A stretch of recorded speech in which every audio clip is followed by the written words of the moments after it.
What's up, guys? In this video, I'm joined by Helium 10's very own Bradley Sutton, the one that you see on all of the podcasts and all of their content. And he is an expert that's going to come in and talk to us about the tool that I personally use the most with Helium 10, Cerebro.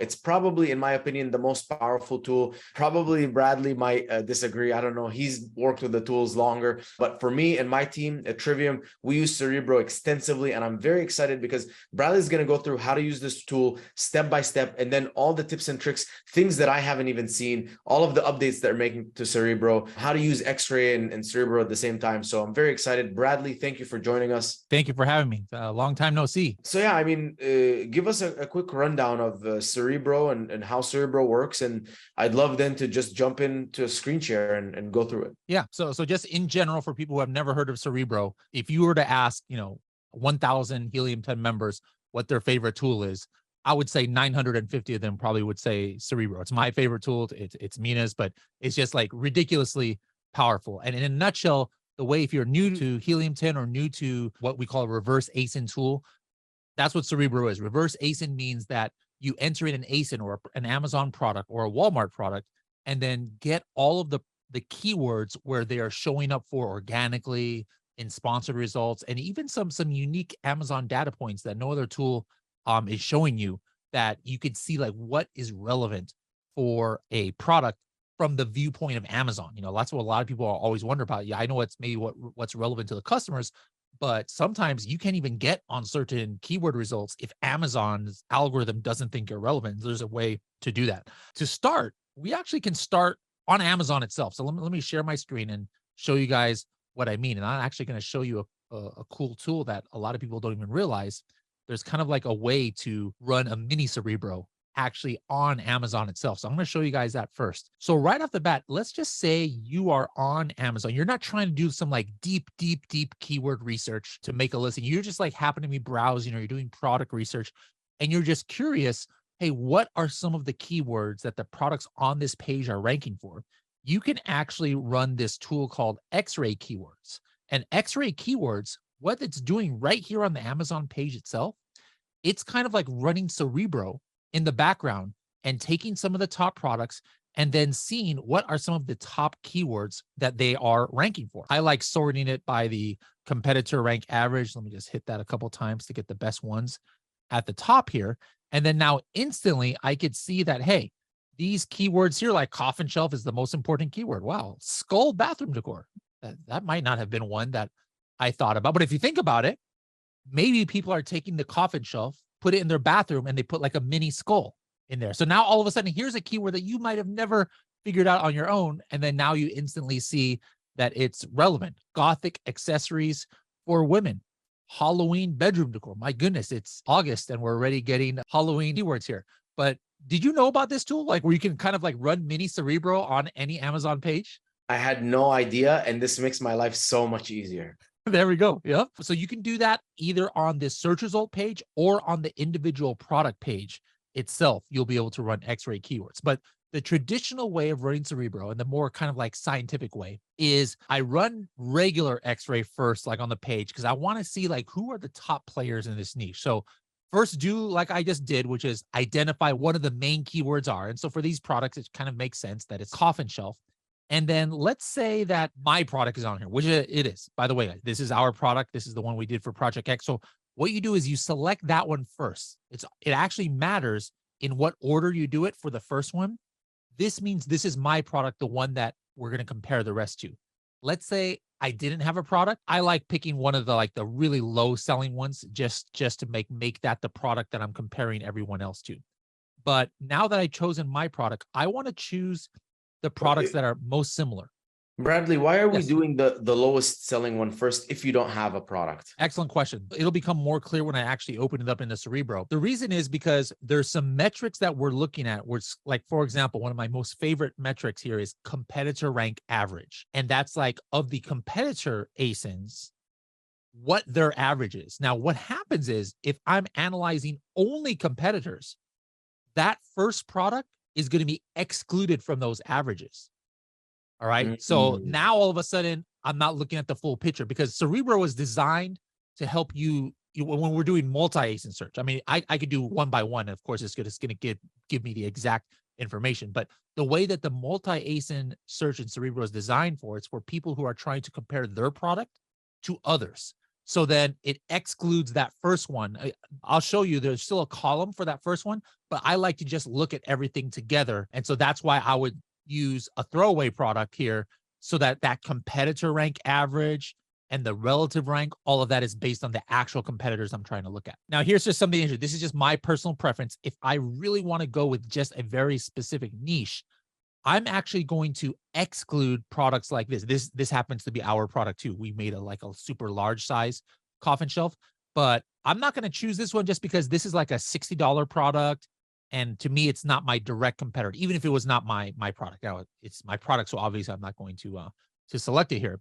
But I want to find stuff more in our price range. So here's one that's under $40. So I'll go ahead and compare myself to And this Bradley, one. are you going to sort by revenue, or Yeah, how? I could sort by revenue. I'm actually looking at the top here. The reason I just happen to know this niche really well, the reason why I don't always sort by revenue is because all these irrelevant products that Amazon throws on page one, like some Amazon basic stuff, I know that they're not my competitors. But yeah, what you normally should do is what Mina says and sort by revenue. It just, in this situation, I'm going to have to scroll a little bit more, which is totally fine. But this is a good point. Okay. Even though you should sort by revenue, and these are the highest revenue, I am not selecting these to analyze in Cerebro, because to me, they are not my competitor. Like, I am not fighting with this triangle LED strip for a sale for the keyword coffin shelf. This is just somebody throwing their random advertising on here. I am not necessarily competing with this coffin letterboard. It's a coffin shaped product, but if somebody is typing coffin shelf, I just want to compare myself to other coffin shelves. So I'm going to skip adding these products. This is a kind of questionable one. This is a coffin shelf, but it's a coffin makeup shelf. So for me personally, if I'm trying to laser focus coffin shelf keywords, I'm not going to choose this, because the customer avatar for this one and this like tray might be a little bit different. Here is one of the top ones. This guy has like Amazon's Choice, I think. So I definitely want to compare myself to him. Let's see any other ones. This product. Oh, this guy's a newer kid on the block. I don't even know about this guy. He's selling 200 units a month. I'll go ahead and compare myself to him. Here's another one guy selling about 100 a month. Maybe just like one more. There's no magic number here, guys. I like trying to do at least 3, 4, but maybe Mina, sometimes I'm sure you've probably gone all the way up to like 10 or even more at the same time, right? Yeah, usually when I'm building, my main keyword list for when I'm like gonna set up my advertising, I'll usually go with 10 because I want to have, but also, if there isn't 10, if I feel like 6 is enough, 6 is fine. Yeah, I agree. And coffin shelf is a really, really small niche. So there's probably not even 10 really good competitors here. But any other, category, it's easy to find 10, and you should do 10. So after that, I hit run Cerebro. And I'm already excited. I'm thinking like 2-3 minutes ahead or 5 minutes ahead. And I know I'm going to show you some stuff that you didn't even know we had here. So if I can impress Mina, that means everybody watching this on YouTube will probably be impressed too, because Mina's kind of hard to impress. He's been around the block a little bit. I already got one impressive face when I showed him the X-ray keywords. I'm aiming for at least 2 more Mina impressed faces here. We have tons of keywords that come up here, guys. So there's total of 4,000 that have come up here. You might be like, well, that's overwhelming. What is important? Really easy way just to get to the top ones, guys. Super simple. One click, I'm going to hit top keywords. And what it does is it automatically puts in some filters here. You'll see it says, hey, show me the keywords that have at least 500 search volume. But if I were to take the average rank of these competitors, and that's one of the metrics I was telling you about, which is why I like to separate my main product with the others, is 1 to 40. And at least 3 out of them are ranking. I had put 5 competitors here. So this is saying, hey, show me the keywords where at least 3 out of those 5, they're all ranking for it. And they're all ranking kind of like on average on page 1. And then I could see here's 4 of the top keywords: coffin shelf, coffin shelves, coffin bookshelf, and Gothic shelves. And if you're wondering, how did it show up here? Well, let me put my mouse over this relative rank here. Oh, there it is right here. And I could see where all of them are ranking. Take a look. Wow. Every single competitor is in the top 15. I'm actually the last place. That's terrible. See, this is why it's so good when you have your own product to compare yourself. You want your relative rank to be first, regardless of where you're showing up in the search results. But in the most important keyword, I'm last place, 14 on page 1, but my competitors are 1, 3, 9, 11, and 13. So this is why this keyword came out as a top keyword, because every single competitor is ranking for it, and they're all ranking very highly. So obviously that is an important keyword. I can also look at where their sponsored rank average is, like where they are showing up for in sponsored results. And you can see that here. So it's kind of cool because now I can kind of like reverse engineer the PPC strategy of my competitors, seeing where they're putting their money. Like I can see one competitor here is page 1, position 1. So obviously he has probably a high bid on that keyword. The other one that kind of goes a little bit under the radar is this opportunity keyword. So let me hit this button. Let me explain the difference here. It still says 500 search volume, but now it's using these other filters here. This is basically saying, show me a keyword where minimum 1, but maximum 2 of those 5 competitors, and if I had 10, it could be the same, 1 to 2, 1 to 3, I could do whatever, is ranking in the top 15. So that's what this second filter is. And now why this is good is because the first thing that we did was it showed you where is everybody ranking for. That, then those are the super hyper relevant keywords to your niche. Even though it's very competitive, you got to rank for it. You got to advertise for it, because you're not going to be successful in coffin shelf niche if you can't even rank for a coffin shelf.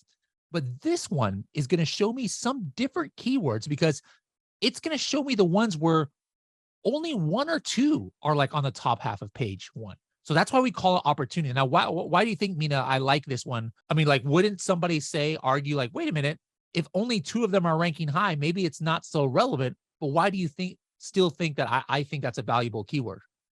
Well, because, if only one of them was ranking, I'd think, okay, maybe it's a brand name. But if 2 of them are ranking and the others aren't, that's an opportunity for you to come in and, win some share off of those sales. Exactly.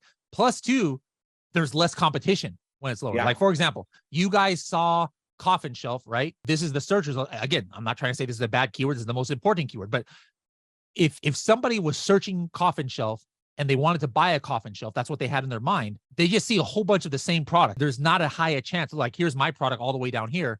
It's going to be kind of harder for me to get that sale. But let's take a look at some of these other ones. Let's go right here. Goth home decor. All right. Goth home decor. Let's take a look at the results here. Now over here, if I search goth home decor, but I'm the kind of customer who subconsciously, or I'm just going to be prone to buy a coffin shelf, take a look here. These are not coffin shelves. Now, all of a sudden, if I'm only looking at the top half of the page and I'm the kind of customer who's searching for a coffin shelf, even though I typed in that keyword, I only have one choice. Like, I'm going to buy this one. I mean, there's just so much here, like so many different coffin shelves. But here, like, I see this product and it's the first one. I don't see anything else that matches what I'm looking for. I'm instantly going to be like, all right, this is it. I'm going to go ahead and buy this one. So the competition is a lot less. Now, is the volume of sales for a coffin shelf going to be the same as on the coffin shelf keyword? No, but at least I'm not competing with every single other coffin shelf manufacturer out there for this sale. And so that's why this gives you a whole bunch of other really cool keywords where only 1 or 2 of your top competitors are getting sales from it, meaning that it's more wide open for you to get sales from. I love this. I love this. And I love that you have this as auto, like top keywords, opportunity keywords. Very cool. Yeah. And then, of course, that just presets these filters. These are not like magic numbers where you're only going to get good results if you go with the exact filter. I'll be like, you know what? I want to see 1 to 3 here, or maybe I want to see 1 through 30, right? You can kind of choose your own adventure here to what works for you. One quick thing that since these are all coffin shelf keywords or products, I should say, I can actually do a little bit of product research here of what's some opportunity to watch. I'm going to use this filter here for title density. Do you remember what this actually refers to? This is just a made up name by Helium 10, but do you know what we mean when we say this? This, I think, tells you like your title, how many of the keywords from like the keyword list it has. Is that correct? Yeah, it's kind of like on page 1 of the search results, how many actually have that in the title? Yep. How many products? So like if I say maximum 3. Okay. So if I type in 3, it's saying, show me the keywords out of all these, let's just say 1,000 search volume minimum, where out of all the products on page 1, organic results, only 3 of them actually have that keyword in the title, right? Wow, I might need to go even more. Let's go 2, and let's go to like 2,000 here. Let's just see what we come up with. Okay, here we go. Now, of course, some Spanish keywords don't have in the title, but this can just give me some ideas on where there's opportunity, like bathroom decor for shelf. That seems like a super generic keyword, but guess what, guys? Not one listing, the last time Helium 10 checked, not one listing on page 1 has this exact keyword in the title. Now, this is a good thing for just like trying to expand your niche. That means that if I made a listing, and I'm not saying everybody should go make this as a listing. This is just a random example.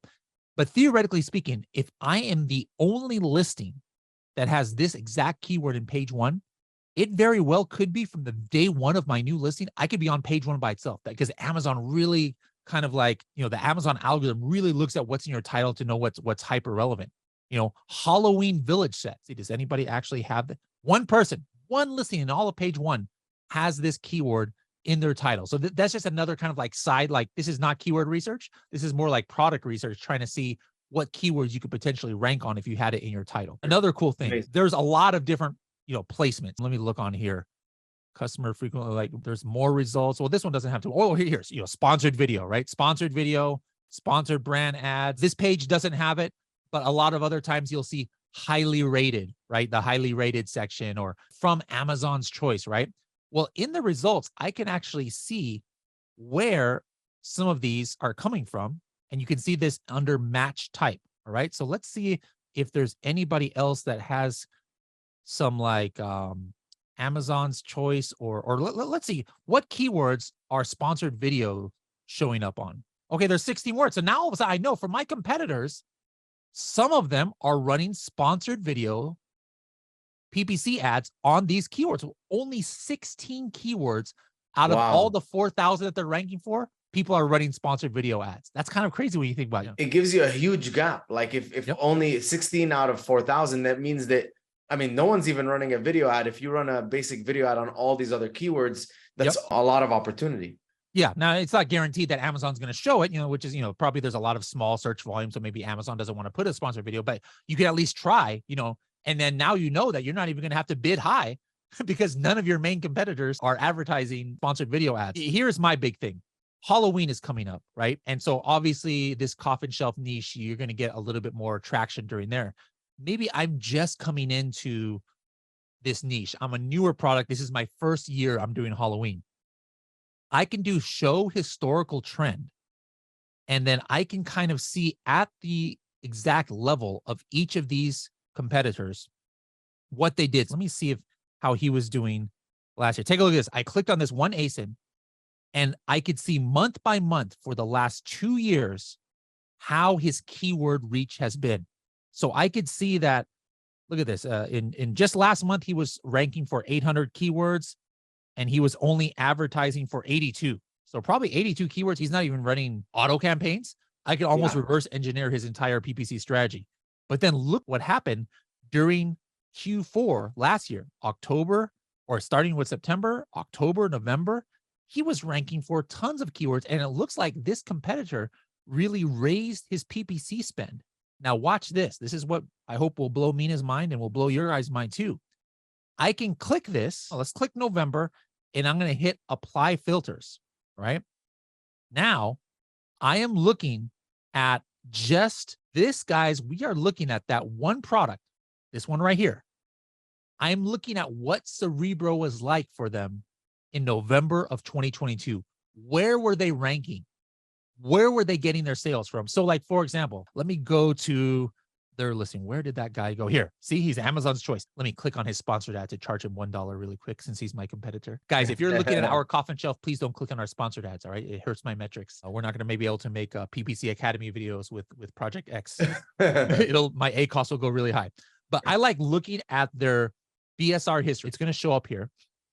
It just is common sense that obviously in Q4, a product like this is going to sell more, but maybe you didn't know that. How would you know that? Let's go look at 1 year BSR history, and then look here. Let me try and zoom in. You could see that right during November and December, he had a sales increase because the lower the BSR number, the higher the sales. So maybe I didn't know that this is a popular Halloween product. I would look here and say, wow, look at his sales in November and December really skyrocketed.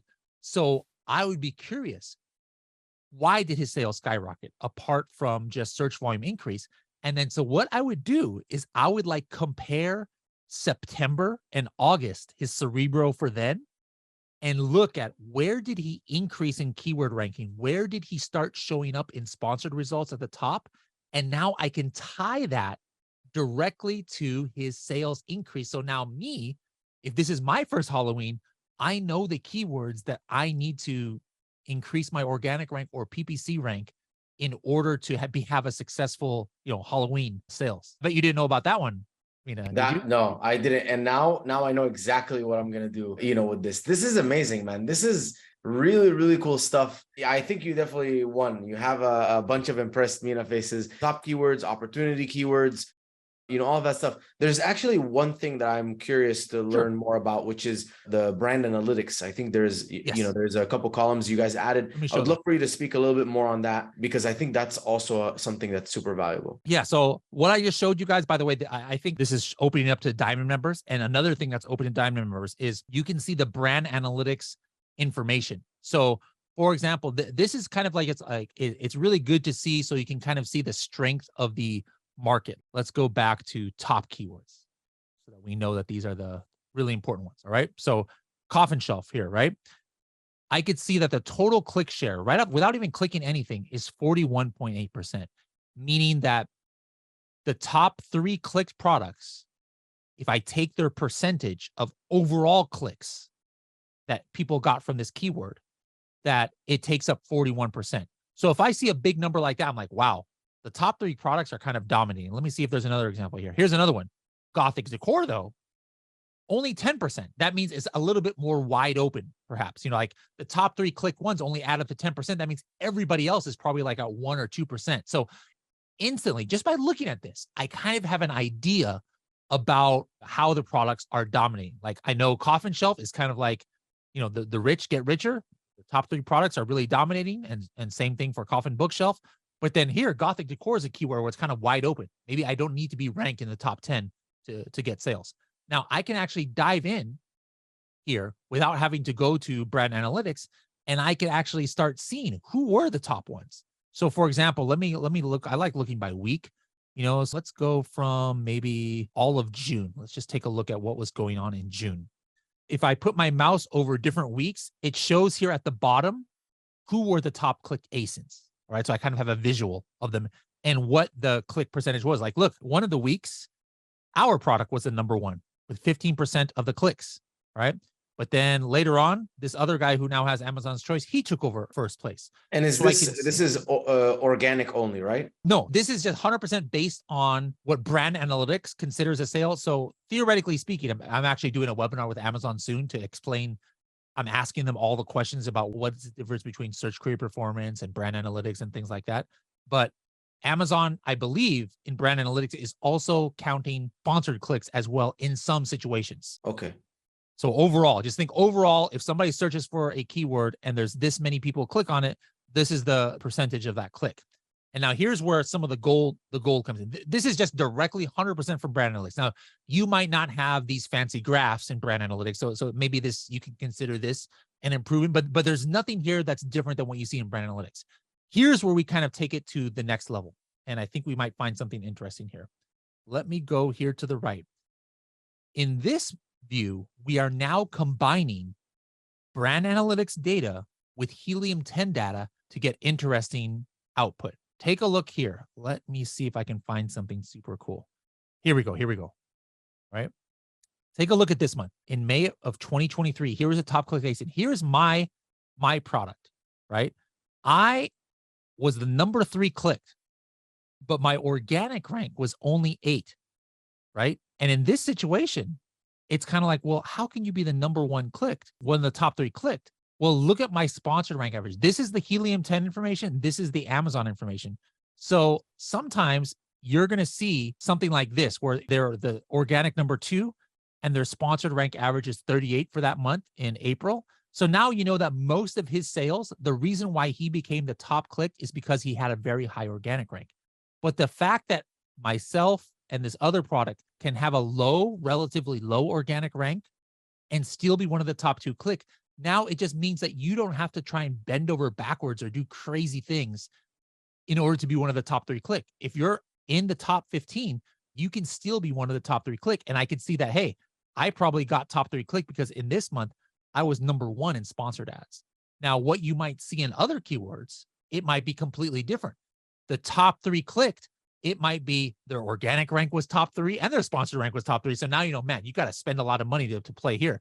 But I like looking at this to find keywords where there's other trends where now all of a sudden, instead of me just blindly run a whole bunch of Google ads to get to the top of the search and doing the highest bid possible and having a super high ACoS just so I can be at the top, I could look at this information and realize, you know what? In some situations, I don't even need to be the top sponsored ad, or I don't need to be the top organic ad to be one of the top products on the page. I love this. This is crazy, man. This is really crazy. And it got me thinking, like, you can start looking at every single keyword and see if like the top 3, some of them are just high or sponsored rank, but not high organic rank. That means that you can actually pay your way to the top.